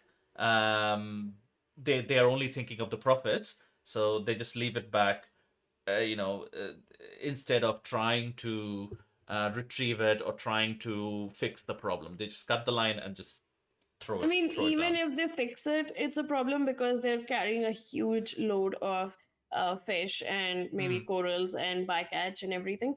But even when they leave it, they cause a similar kind of problem. So these ghost nets are like huge, like what Oops has said. It's like kilometers long, because this is how trawling works. They have these huge nets, and then they have these huge trawlers, which are like huge boats that are dragging these nets across the sand, across the seabed, Seabed. across the Mm. seabed. So they're literally like dragging everything across. So when they may have come across this problem, they may have cut this net off, and it might not have been found for a long time, but it's this huge net that was just lying in the sea. So it's called a ghost net because it's not really a net that's being used anymore. So this net might have stayed there, and now divers have literally put in hours of efforts into just cutting and letting this ocean life breathe. Because what happens is, when a net is also staying there, a lot of times fish would pass through, and unknowingly they might get stuck and they might die in it. So it is a problem for a ghost net to just lie in the ocean. Yes, and I think other animals as well, not only fish, but mammals, reptiles. Turtles are a big example where there has been multiple turtle deaths because they have gotten stuck. Uh, you know, their mouth has gotten stuck in a piece of net or one of these ghost nets, and then of course, since their mouth is tied up, they can't eat, so they die off. And a lot of divers, if any of you follow any sort of ocean-based content creators on Instagram, on TikTok, or anywhere, you'll see a lot of these. Even recreational divers will go and they will always have a knife with them to sort of cut through if they come across a turtle or any other mammal or fish stuck in these nets. They will try to cut it up. Yep. Um, And this is the problem. Like, the trawlers obviously don't care. They only care about their profit. So when they leave the Maximum. net behind, they actually cause a lot more harm than they cause harm either way. But I think when they leave the net, they're causing an extended period of harm because Yeah. the fish and the turtles and sharks are all And getting like trapped. completely out of sight, completely out of sight, like when they're trolling, everything is visible, they're bringing in the cash, it can be documented, but a ghost net lying somewhere in the ocean, will first have to find it. Nobody knows where these things are, firstly, but secondly, it's whatever's happening, it's completely out of vicinity for any human. It's just become part of the ecosystem. um yeah. Yeah, but I think like a big round of applause for all these divers who have, spent all this time, gone down and painstakingly removed the net from there because it was. I mean, if it was something that I could take part in, I would take part in because it. Mm, I think it's something that is so important. Like you want to get you want to help the ocean, and this is one way. And see, what they've done is they put these huge buoyancy devices onto it, so it can mm. be picked up and it can go up. So these buoyancy devices are the only way it can actually be picked up because Yeah, it's because so it's like huge. 2 tons, like 2,000 kilograms. Yeah, I don't think anything other than on top of like weighed down by the water. I don't think anything other than these buoyancy devices, floaties, would have taken, like, would have been able to take this out of the ocean. But yeah, big shout out to these divers, to all the organizations that arranged this in the first place. um Yeah, yeah. and I think one of the biggest organizations that looks out for trawlers, for ghost nets, and for the ocean is Sea Shepherd. So if you've not heard of them, they have these active boats in different parts of the world that literally go out and try to end all the illegal practices, and they actually take part in such expeditions and Mm. actively protect the ocean. What they do for the ocean is amazing. Like, I mean, I don't think anybody does for the ocean more than Sea Shepherd. And in this article, there's this paragraph which mentions that ghost nets touch every corner of the ocean, spreading on tides and currents. The main culprit of commercial fishing, as we discussed, estimates suggest that ghost gear account for 10% of the waste floating in the ocean. The OCOA said that it's almost impossible to know true impacts because abandoned nets and gear typically come from illegal or unregulated fishing vessels and are therefore unreported. That is also a good point there. It's almost like a hit and run, right? You just drop it and just go. Where the better strategy is to report it to the relevant people so that they can go and extract it. But the normal human reaction would be, oh, we don't want to report it. We don't want to get in trouble. No, but why would they report it if they're illegally doing it? If they were That legally is doing it, also it's true. different. So, That is I also true. mean, the article that you've just read, the blurb that you've just read, it talks about how there are a lot of illegal boats. And this is, I think, the main concern in a lot of places, that even though Mm, you would have legal boats, you would have illegal boats. Now, the whole concept of trawling in itself should be illegal because it does no good for true. the marine life. And there are True. better ways to fish than a And it's trawling it's boat. so inefficient. Like trolling is such an Yeah, inefficient the process. bycatch is huge, like humongous. The Yes. bycatch and the waste that comes with trolling is, I mean, the accountability on the trawlers, it's huge. Like, I mean, you do not need this amount of fish when you're killing this amount of bycatch. So there would be better practices than trawling. So trawling itself should be illegal, but there are legal trawlers and there are illegal trawlers because obviously people know that they can make a lot of money out of trawling. So this is Mm, where it affects the marine life. And just like how Oops mentioned earlier, like you cannot see them. So with Mm, anything in the ocean, and because we're not really, we do not belong in the ocean, we do not get affected by anything ocean based easily. So when mm, wildlife under there is dying, or ocean acidification is increasing, or the water is getting warmer with El Nino, we do not care about it just as much as, let's say, we care about something on land. mm. Yeah, I think that is very true, and out of sight, out of mind is a thing, and that gets intensified tenfolds when we are talking about the ocean, because it's so deep and so incomprehensible for our mind, so huge, so large, that we, it's easier for us to just not pay any attention to it, which is the root of all these problems. And I think regulation is really important. And also, I think decriminalizing, at least for this particular issue, like if somebody reports a ghost net, then the government or the authorities should um, be sensitive. It could be a potential solution just to just for someone to report it, no questions asked. No questions asked, what is your board, what is your affiliation, whether you registered, this and that. No questions asked. If you've left a ghost net, if you have left some gear behind, report. No questions asked. I think that Actually, could be a very good strategy there. talking about this, I know that there's a guy on Instagram. This person was talking about how a few years back he was in the ocean, so he does these like swimming with the sharks and other kind of tours. So he was in the ocean, and I think he came across a net, and he thought it was a ghost net. So he cut through the net, but it turned out to be an actual trawler's net. So that put him into trouble. Hmm. And it basically, the company or the board had filed a case against him, and he had this ongoing case where it was, he was basically uh, he had damaged their property or whatever. Then I think recently he got this exemption, or the relief from the president itself. So Hmm. even though you try to go do something good, it could also backfire. So reporting is actually the way to go, instead of trying to take matters into your hands till you are absolutely sure that it is a ghost net, or you're absolutely sure that you can take action against them. So make sure that whatever you're doing, even though you're doing something good for the environment, make sure that you're doing a double check so that you do not get into trouble, because you have to keep helping the environment. So make sure you don't get into trouble. Yeah, I think within the bounds of the law is a really good idea in most situations.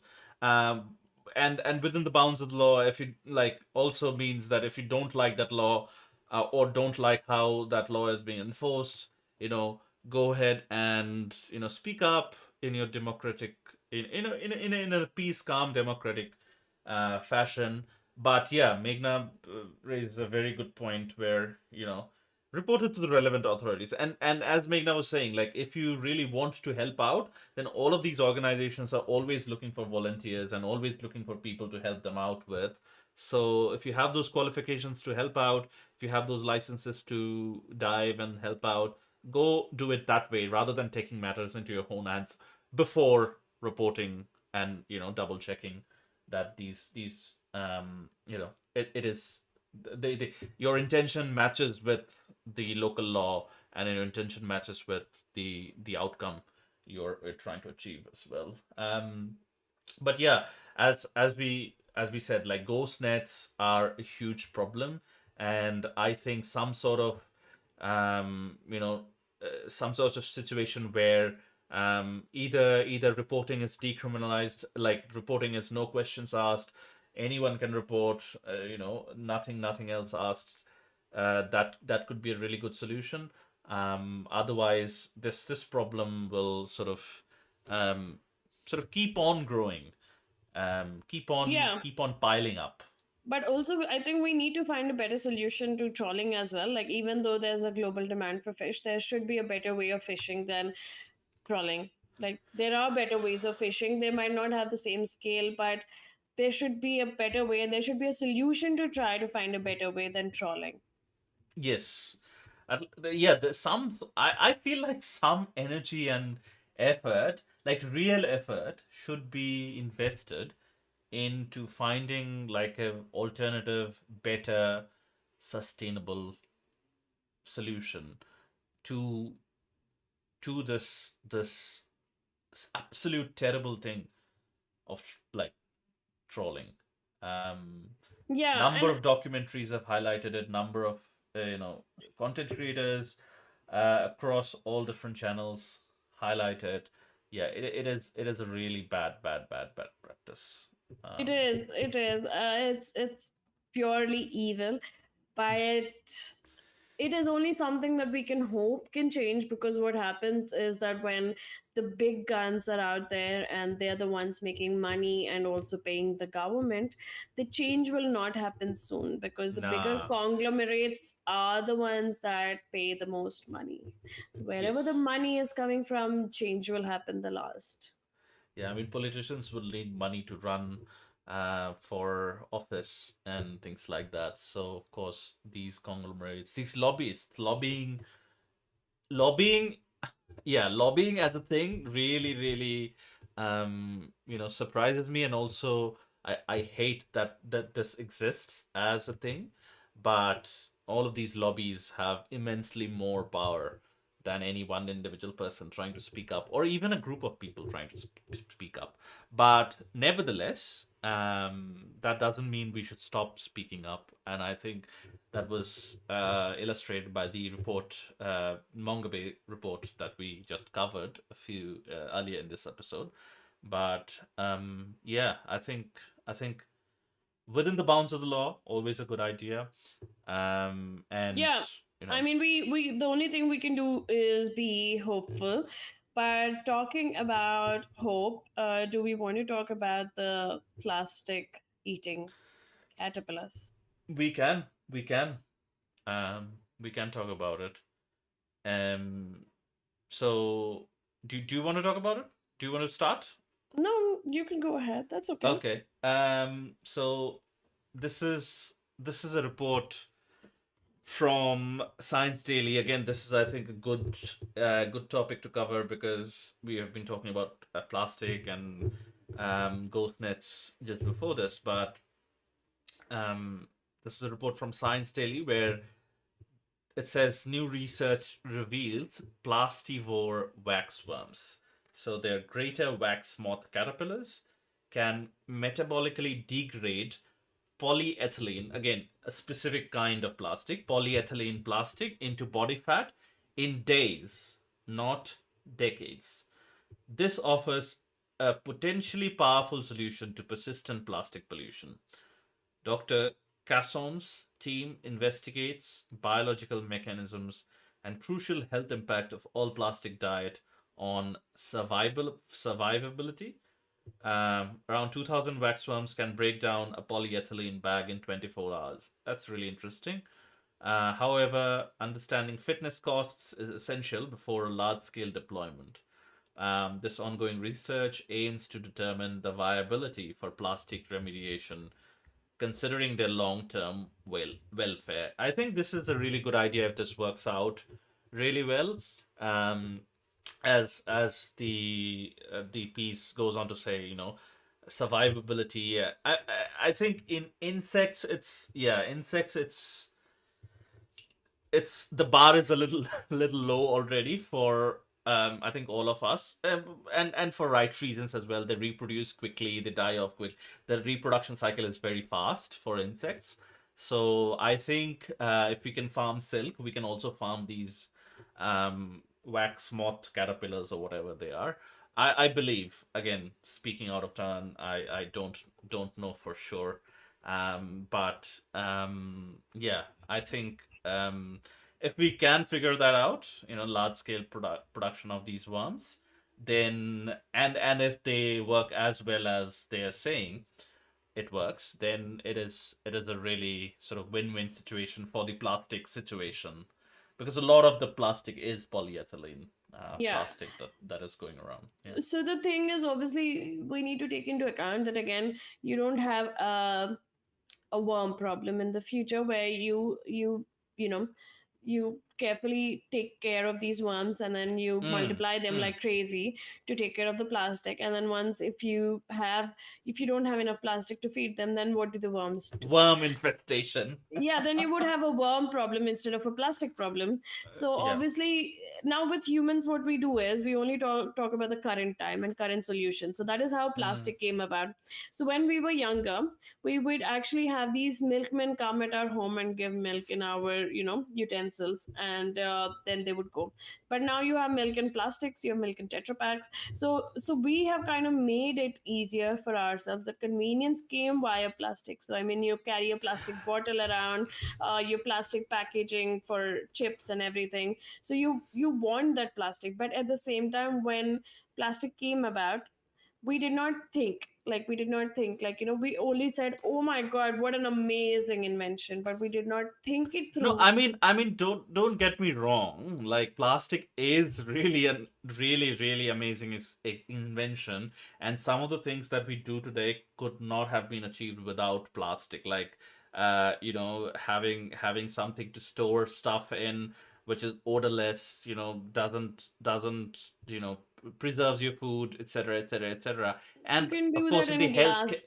healthcare sector, some of the things that we do in the healthcare sector, even the implants that we do, that we sometimes do in human bodies.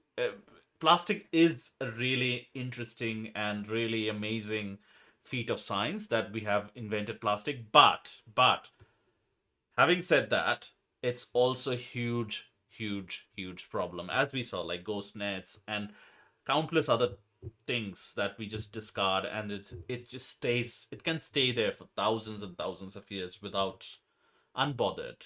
And obviously, one of the biggest changes that has happened with straws is because people saw that video of a turtle where Mm, they removed a plastic straw, a whole straw from its nose. It was not able to mm, breathe. mm. It was struggling, and that is what caused people to switch from plastic straws to paper straws or bamboo straws or steel straws or whatever they are. But the thing is, even though if it's a good invention, it doesn't mean it needs to be scaled to a level that you can't scale back. So that is what has happened with plastic. It caused so much convenience to humans that they started incorporating it more and more. And this is what I feel like even with these worms. Like, let's say that the worms are amazing and they're doing an amazing job at eating plastic. They don't have any side effects from the plastic.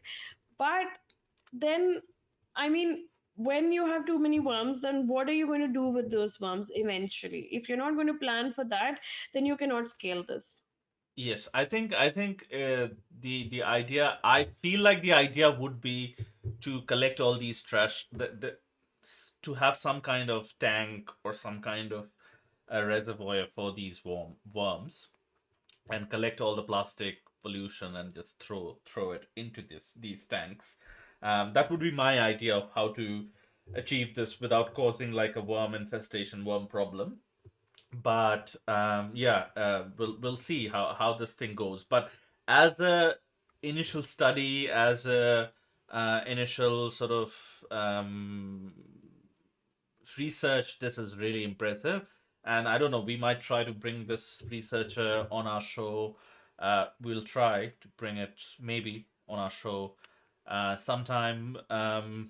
But as a first step, I feel like this is like really important. But of course, the question still remains whether this is a scalable solution. What would be the best approach to scale it up? And actually it Um, says in the article, there are two things that it mm, says. One, that these plastics are stored as body fat, so it is similar to us eating steak. If we mm, consume too much saturated and unsaturated fat, it becomes stored in adipose tissues as lipid reserves rather than being mm, used as energy. So basically it's mm. becoming a fat deposit. And because it becoming a fat deposit, the research has also shown that it ultimately ends in a quick death for these waxworms. They do Oh, not survive more than a few days on a plastic only diet.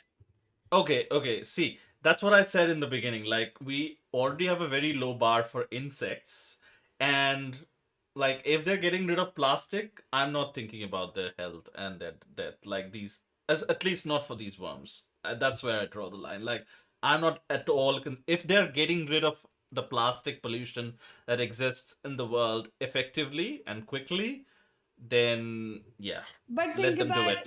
think about it as this. Like, I mean, imagine, okay, let's say that you scale it up to a human and think about this, that you tell humans you eat these plastics because we need to get rid of plastic. So you have like clinical trials and you have humans, maybe like, like hardcore criminals, and you just feed them plastics and they die. Would you be okay with that? I if they're like really criminal, like they're the scum of the earth, yes, I would be okay with it. But now these, now think about it. Now we're saying that there are hardcore criminals that are scum of the earth. Now these insects did not deserve this. They didn't do anything to deserve it. Yes, Now, that's what I'm saying. If they're cleaning up the environment for all the different other species, and we are farming these, like, we are not doing it in an unsustainable way. We are not taking like wild waxworms and just randomly depleting the wild population and disrupting ecosystems. We are farming these things like we do for silk, like we do for a lot of other things. If we are doing that, I am see, completely fine with it. Like, either I way, will not bat my eye. That's what I'm either saying. way, even the way silkworms are actually treated is very inhumane. So this would also count under inhumane. So I mean, at some point of time, okay, maybe you're not affected by insects, but the insects are affected, right? Like, I mean, why would you want to kill thousands of insects just because you caused a problem that you are not able to solve, so Like, they have to because give there's up their life? literally no other solution. Like, There plastic could is one be. of the things that there's like, this is one of the first things that has been found. I think there's one more worm or bacteria of some kind that eats plastic, but that really takes a long time. That's why the article mentions. True, but um if I mean, this article literally says that they lose considerable body mass in a few days and they die. So mm, that means that the plastic is not being digested as well, even by the worms. So why are you giving them a painful death just because you created plastic and you want to get rid of the plastic? no, Like, no, I want to get rid of the plastic for, like, again, yes, that this plastic problem exists, but I also want to get rid of the plastic because it is affecting so many other, like, it's not affecting humans. Plastic is not affecting humans. That's the thing. Plastic, even if it's affecting, no, in a way that we can't see, like no, microplastics. We can't see, we can't feel exactly. the, yeah. So it's safe to say, like, it's not affecting humans in a way for humans to be concerned. No, so um the thing is, we are not concerned about it right now because the effect of microplastics in our body, we still do not know the long term mm. effects of it. We do not know if it is And it's actually not affecting. showing. It's It's not not showing. showing. Yeah. Yes, but that doesn't mean that we start becoming inhumane with insects. Even if people don't feel a lot for worms and insects, we shouldn't start becoming inhumane to solve our problems. There should be better problems. This could be a short term maybe goal, but you cannot just put thousands of waxworms Like, on the line. that's the thing. Like, if this is scalable, if this is sustainable, like if these waxworms can be farmed, etc., then this is the only real solution that exists as of now. And I am sure, like, there's a lot of funding around the world. No, I'm not sure, I'm certain that there's a lot of funding around the world for eliminating and for solving the plastic problems.